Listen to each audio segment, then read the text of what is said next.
تفہیم القرآن، روزانہ ایک رکوع، ترجمہ و تفسیر کے ساتھ قرآن کو سمجھیں۔ سبسکرائب کریں اور جڑے رہیں۔ وَإِذْ قُلْنَا لِلْمَلَائِكَةِ اسْجُدُوا لِآدَمَ فَسَجَدُوا إِلَّا إِبْلِيسَ قَالَ أَأَسْجُدُ لِمَنْ خَلَقْتَ طِينًا۔ اور یاد کرو جب کہ ہم نے ملائکہ سے کہا کہ آدم کو سجدہ کرو تو سب نے سجدہ کیا مگر ابلیس نے نہ کیا۔ اس نے کہا کیا میں اس کو سجدہ کروں جسے تو نے مٹی سے بنایا ہے؟ مگر ابلیس نے نہ کیا۔ تقابل کے لیے ملاحظہ ہو، البقرہ آیات 30 تا 39، النساء آیات 117 تا 121، الاعراف آیات 11 تا 25، الحجر آیات 26 تا 42 اور ابراہیم آیت 22۔ اس سلسلہ کرام میں یہ قصہ دراصل یہ بات ذہن نشین کرانے کے لیے بیان کیا جا رہا ہے کہ اللہ کے مقابلے میں ان کافروں کا یہ تمرد اور تنبیہات سے ان کی یہ بے اعتنائی اور کجروی پر ان کا یہ اصرار ٹھیک ٹھیک اس شیطان کی پیروی ہے جو ازل سے انسان کا دشمن ہے، اور اس روش کو اختیار کر کے در حقیقت یہ لوگ اس جال میں پھنس رہے ہیں جس میں اولاد آدم کو پھانس کر تباہ کر دینے کے لیے شیطان نے آغاز تاریخ انسانی میں چیلنج کیا تھا۔ قال أرأيتك هذا الذي كرمت علي لئن أخرتني إلى يوم القيامة لأحتنكن ذريته إلا قليلا۔ پھر وہ بولا دیکھ تو صحیح کیا یہ اس قابل تھا کہ تو نے اسے مجھ پر فضیلت دی؟ اگر تو مجھے قیامت کے دن تک مہلت دے تو میں اس کی پوری نسل کی بیخ کنی کر ڈالوں، بس تھوڑے ہی لوگ مجھ سے بچ سکیں گے۔ پوری نسل کی بیخ کنی کر ڈالوں، بیخ کنی کر ڈالوں یعنی ان کے قدم سلامتی کی راہ سے اکھاڑ پھینکوں۔ احتناک کے اصل معنی کسی چیز کو جڑ سے اکھاڑ دینے کے ہیں، چونکہ انسان کا اصل مقام خلافت الہی ہے جس کا تقاضا اطاعت میں ثابت قدم رہنا ہے، اس لیے اس مقام سے اس کا ہٹ جانا بالکل ایسا ہے جیسے کسی درخت کا بیخ و بن سے اکھاڑ پھینکا جانا۔ قال اذهب فمن تبعك منهم فإن جهنم جزاؤكم جزاء موفورا واستفزز من استطعت منهم بصوتك وأجلب عليهم بخيلك ورجلك وشاركهم في الأموال والأولاد وعدهم وما يعدهم الشيطان إلا غرورا۔ اللہ تعالیٰ نے فرمایا اچھا تو جا، ان میں سے جو بھی تیری پیروی کریں تجھ سمیت ان سب کے لیے جہنم ہی بھرپور جزا ہے۔ تو جس جس کو اپنی دعوت سے پھسلا سکتا ہے پھسلا لے، ان پر اپنے سوار اور پیادے چڑھا لا، مال اور اولاد میں ان کے ساتھ ساجا لگا اور ان کو وعدوں کے جال میں پھانس، اور شیطان کے وعدے ایک دھوکے کے سوا اور کچھ بھی نہیں۔ پھسلا لے اصل میں لفظ استفزاز استعمال ہوا ہے جس کے معنی استخفاف کے ہیں، یعنی کسی کو ہلکا اور کمزور پا کر اسے بہا لے جانا یا اس کے قدم پھسلا دینا۔ پیادے چڑھا لا، اس فقرے میں شیطان کو اس ڈاکو سے تشبیہ دی گئی ہے جو کسی بستی پر اپنے سوار اور پیادے چڑھا لائے اور ان کو اشارہ کرتا جائے کہ ادھر لوٹو ادھر چھاپا مارو اور وہاں غارت گری کرو۔ شیطان کے سواروں اور پیادوں سے مراد وہ سب جن اور انسان ہیں جو بے شمار مختلف شکلوں اور حیثیتوں میں ابلیس کے مشن کی خدمت کر رہے ہیں۔ ساجا لگا، یہ ایک بڑا ہی معنی خیز فقرہ ہے جس میں شیطان اور اس کے پیرووں کے باہمی تعلق کی پوری تصویر کھینچ دی گئی ہے۔ جو شخص مال کمانے اور اس کو خرچ کرنے میں شیطان کے اشاروں پر چلتا ہے اس کے ساتھ گویا شیطان مفت کا شریک بنا ہوا ہے، محنت میں اس کا کوئی حصہ نہیں، جرم اور گناہ اور غلط کاری کے برے نتائج میں وہ حصے دار نہیں، مگر اس کے اشاروں پر یہ بے وقوف اس طرح چل رہا ہے جیسے اس کے کاروبار میں وہ برابر کا شریک بلکہ شریک غالب ہے۔ اسی طرح اولاد تو آدمی کی اپنی ہوتی ہے اور اسے پالنے پوسنے میں سارے پاپڑ آدمی خود بیلتا ہے، مگر شیطان کے اشاروں پر وہ اس اولاد کو گمراہی اور بد اخلاقی کی تربیت اس طرح دیتا ہے گویا اس اولاد کا تنہا وہی باپ نہیں ہے بلکہ شیطان بھی باپ ہونے میں اس کا شریک ہے۔ وعدوں کے جال میں پھانس، یعنی ان کو غلط امیدیں دلا، ان کو جھوٹی توقعات کے چکر میں ڈال، ان کو سبز باغ دکھا۔ ان عبادی لیس لک علیہم سلطان وکفی بربک وکیلا، یقیناً میرے بندوں پر تجھے کوئی اقتدار حاصل نہ ہوگا اور توکل کے لیے تیرا رب کافی ہے۔ تجھے کوئی اقتدار حاصل نہ ہوگا۔ اس کے دو مطلب ہیں اور دونوں اپنی اپنی جگہ صحیح ہیں۔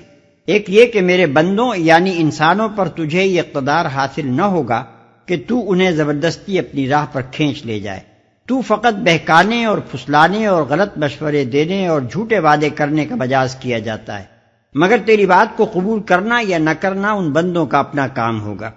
تیرا ایسا تسلط ان پر نہ ہوگا کہ وہ تیری راہ پر جانا چاہیں یا نہ چاہیں، بہرحال تو ہاتھ پکڑ کر ان کو گھسیٹ لے جائے۔ دوسرا مطلب یہ ہے کہ میرے خاص بندوں یعنی صالحین پر تیرا بس نہ چلے گا۔ کمزور اور ضعیف الارادہ لوگ تو ضرور تیرے وعدوں سے دھوکہ کھائیں گے، مگر جو لوگ میری بندگی پر ثابت قدم ہوں گے وہ تیرے قابو میں نہ آ سکیں گے۔ تیرا رب کافی ہے، یعنی جو لوگ اللہ پر اعتماد کریں اور جن کا بھروسہ اسی کی رہنمائی اور توفیق اور مدد پر ہو، ان کا بھروسہ ہرگز غلط ثابت نہ ہوگا، انہیں کسی اور سہارے کی ضرورت نہ ہوگی۔ اللہ ان کی ہدایت کے لیے بھی کافی ہوگا اور ان کی دستگیری و اعانت کے لیے بھی۔ البتہ جن کا بھروسہ اپنی طاقت پر ہو یا اللہ کے سوا کسی اور پر ہو، وہ اس آزمائش سے بخیریت نہ گزر سکیں گے۔ ربكم الذي يزجي لكم الفلك في البحر لتبتغوا من فضله إنه كان بكم رحيما، تمہارا حقیقی رب تو وہ ہے جو سمندر میں تمہاری کشتی چلاتا ہے تاکہ تم اس کا فضل تلاش کرو۔ حقیقت یہ ہے کہ وہ تمہارے حال پر نہایت مہربان ہے، تمہاری کشتی چلاتا ہے۔ اوپر کے سلسلہ بیان سے اس کا تعلق سمجھنے کے لیے اس رکوع کے ابتدائی مضمون پر پھر ایک نگاہ ڈال لی جائے۔ اس میں یہ بتایا گیا ہے کہ ابلیس اول روز آفرینش سے اولاد آدم کے پیچھے پڑا ہوا ہے تاکہ اس کو آرزوؤں اور تمناؤں اور جھوٹے وعدوں کے دام میں پھانس کر راہ راست سے ہٹا لے جائے اور یہ ثابت کر دے کہ وہ اس بزرگی کا مستحق نہیں ہے جو اسے خدا نے عطا کی ہے۔ اس خطرے سے اگر کوئی چیز انسان کو بچا سکتی ہے تو وہ صرف یہ ہے کہ انسان اپنے رب کی بندگی پر ثابت قدم رہے اور ہدایت و اعانت کے لیے اسی کی طرف رجوع کرے اور اسی کو اپنا وکیل یعنی مدار توکل بنائے۔ اس کے سوا دوسری جو راہ بھی انسان اختیار کرے گا شیطان کے پھندوں سے نہ بچ سکے گا۔ اس تقریر سے یہ بات خود بخود نکل آئی کہ جو لوگ توحید کی دعوت کو رد کر رہے ہیں اور شرک پر اصرار کیے جاتے ہیں وہ دراصل آپ ہی اپنی تباہی کے درپے ہیں۔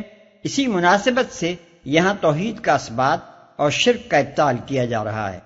تم اس کا فضل تلاش کرو، یعنی ان معاشی اور تمدنی اور علمی و ذہنی فوائد سے متمتع ہونے کی کوشش کرو جو بحری سفروں سے حاصل ہوتے ہیں۔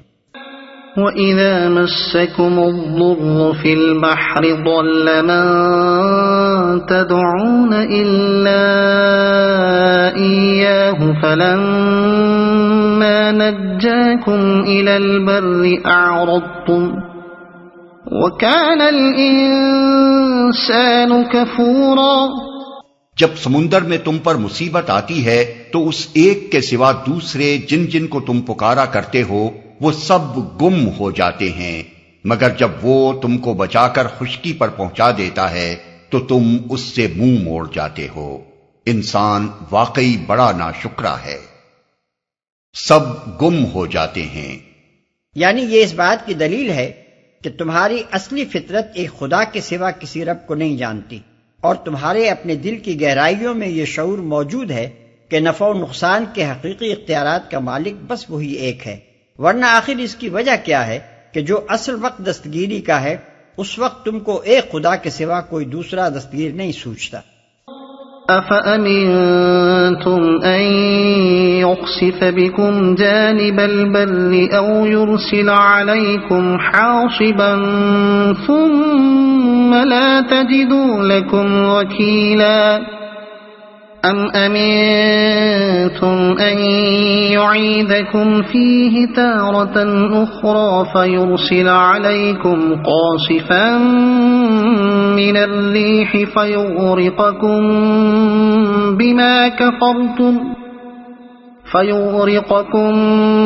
بما كفرتم ثم لا تجدوا لكم علينا به تبيعا۔ اچھا تو کیا تم اس بات سے بالکل بے خوف ہو کہ خدا کبھی خشکی پر ہی تم کو زمین میں دھسا دے یا تم پر پتھراؤ کرنے والی آندھی بھیج دے اور تم اس سے بچانے والا کوئی حمایتی نہ پاؤ؟ اور کیا تمہیں اس کا کوئی اندیشہ نہیں کہ خدا پھر کسی وقت سمندر میں تم کو لے جائے اور تمہاری ناشکری کے بدلے تم پر سخت طوفانی ہوا بھیج کر تمہیں غرق کر دے اور تم کو ایسا کوئی نہ ملے جو اس سے تمہارے اس انجام کی پوچھ گچھ کر سکے۔ وَلَقَدْ كَرَّمْنَا بَنِي آدَمَ وَحَمَلْنَاهُمْ فِي الْبَرِّ وَالْبَحْرِ وَرَزَقْنَاهُمْ مِنَ الطَّيِّبَاتِ وَفَضَّلْنَاهُمْ عَلَى كَثِيرٍ مِّمَّنْ خَلَقْنَا تَفْضِيلًا۔ یہ تو ہماری عنایت ہے کہ ہم نے بنی آدم کو بزرگی دی اور انہیں خشکی و تری میں سواریاں عطا کی اور ان کو پاکیزہ چیزوں سے رزق دیا اور اپنی بہت سی مخلوقات پر نمایاں فوقیت بخشی۔ یعنی یہ ایک بالکل کھلی ہوئی حقیقت ہے کہ نوع انسانی کو زمین اور اس کی اشیاء پر یہ اقتدار کسی جن یا فرشتے یا سیارے نے نہیں عطا کیا ہے، نہ کسی ولی یا نبی نے اپنی نوع کو یہ اقتدار دلوایا ہے۔ یقیناً یہ اللہ ہی کی بخشش اور اس کا کرم ہے، پھر اس سے بڑھ کر حماقت اور جہالت کیا ہو سکتی ہے کہ انسان اس مرتبے پر فائز ہو کر اللہ کے بجائے اس کی مخلوق کے آگے جھکے۔ اگر آپ کو یہ ویڈیو پسند آئی ہو تو اسے لائک کریں، دوسروں تک پہنچانے کے لیے شیئر کریں، اور مزید ایسی ہی معلوماتی ویڈیوز کے لیے ہمارے چینل عبد المالک ہاشمی کو سبسکرائب ضرور کریں۔ نئی اپڈیٹس کے لیے بیل آئیکن دبائیں تاکہ آپ کو ہماری ہر نئی ویڈیو بر وقت مل سکے۔ آپ کی حوصلہ افزائی ہمیں مزید بہترین مواد بنانے میں مدد دے گی۔ شکریہ۔